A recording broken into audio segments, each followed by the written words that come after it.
What's going on? Alright, so today I'm gonna bring a SSG10-A2 sniper reveal from Novritsch. I've used this gun in a couple of games, and it's really good at certain things, but not, and I'll get into that when we start the video, but I hope you enjoy. Alright, let's get started. So, let's just go over the looks on it really quickly. Okay, so the suppressor does not come with it. I did not install that myself. Matt helped me do that.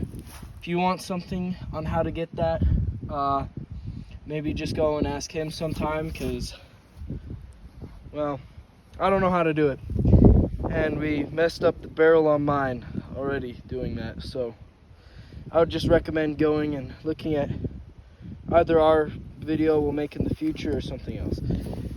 Also, does not come with the sling. You have to buy that yourself, or the scope, or this extra mag carrier right there. So you got to be careful when you're going to buy this, because if you want to go and start long range sniping, you definitely need to buy the scope. Make sure to buy the scope.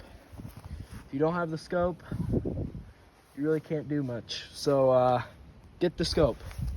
We are shooting .43 BBs, and these are what I found works best. Novritsch's website said they're pretty good, and I was like, all right, let's try them out. And they've certainly worked the best with my sniper. It's a great way to just have the BBs fly but not hit too hard. Inside of my gun, I have I think it is the 420 spring, or 460 I think, but from the chrono I think it shoots like 320 out of it.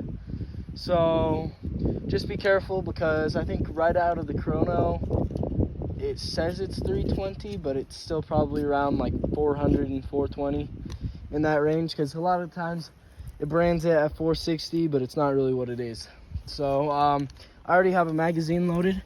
You load it from the bottom right there, and so you just take the mag in and put it in there.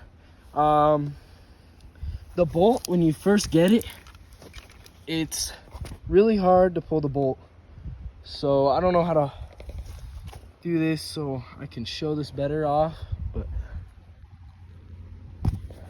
yeah, I have no idea how to show this better. But basically, when you pull the bolt, I'll have to put it in between my legs.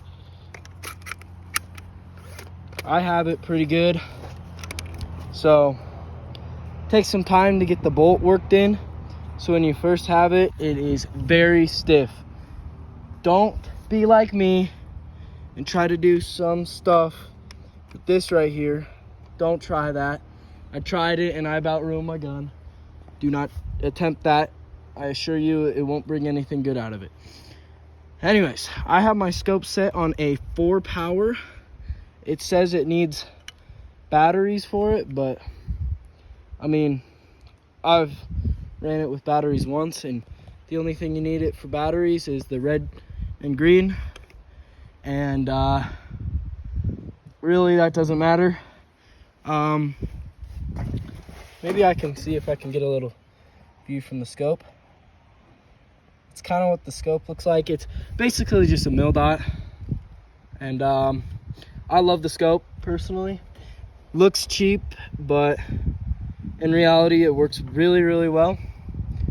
And I definitely recommend getting this scope to work with this gun, because I don't know, it's just made for the gun kind of. When you first buy the scope, make sure to get these attach rings, I think they're called.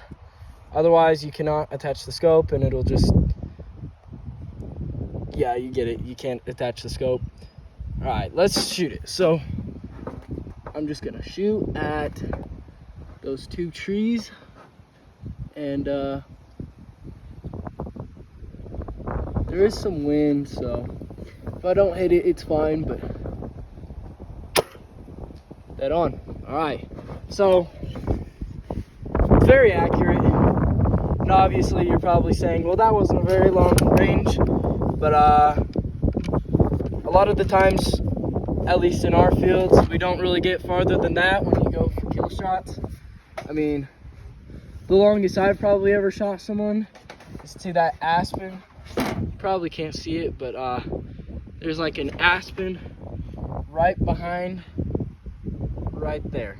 That aspen, that's probably how far I've shot someone. And that was just us messing around. That's probably like a good solid 60 or 80 meters. So, I mean, it definitely has range. Don't underestimate this thing. I shot Matt from like a quick scope kind of. I was aiming at someone else and he popped up on the side, full auto Barrett. And so I turned and pulled it out and I just shot him and hit him right in the knee. And you can ask him, but he said it was the hardest hitting gun he felt close range. So, I mean, if you're looking for hard hitting guns, this is probably one you want.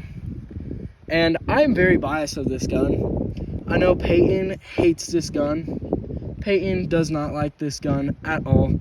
He actually is trading with Matt currently for his airsoft GI box gun, the Classic Army Skirmish or whatever they got from that box.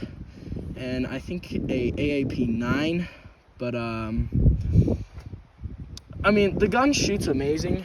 You can adjust the hop up right there by just clicking it. I'm not going to adjust it because it's exactly where I want it and it's perfect for my scope.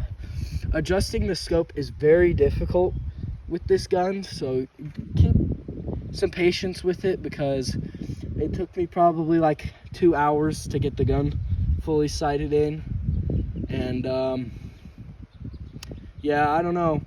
If you're looking for a gun that is going to be more for like staying back, not very aggressive, this is probably your gun to look at.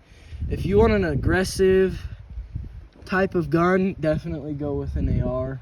But I run this gun with my Tokyo Marui gold match that I have upgraded. I'll do a video on that, and my SSX10-A2. I'll also do a video on that. Just depends on what I'm feeling like because I don't know, like if you want to go quiet, just go with the SSX, but I definitely really like this gun. And it is very expensive. I think it was like $600 for the build I have. So just keep that in mind when you're going to buy this. And you know, just see if $600 is in your profit range, and if you really want to be spending $600 on an airsoft sniper. I did get the short barrel, if any of you were wondering. So that's a short barrel right there, and it's still pretty long, but I also have that suppressor on there. Peyton got the long barrel and he hates it because it's too heavy and it's too long. That's why he's trading it out with Matt, but Matt's gonna do some stuff and hopefully rework that. So yeah, I mean, I think this is a great gun. All right, 307 out.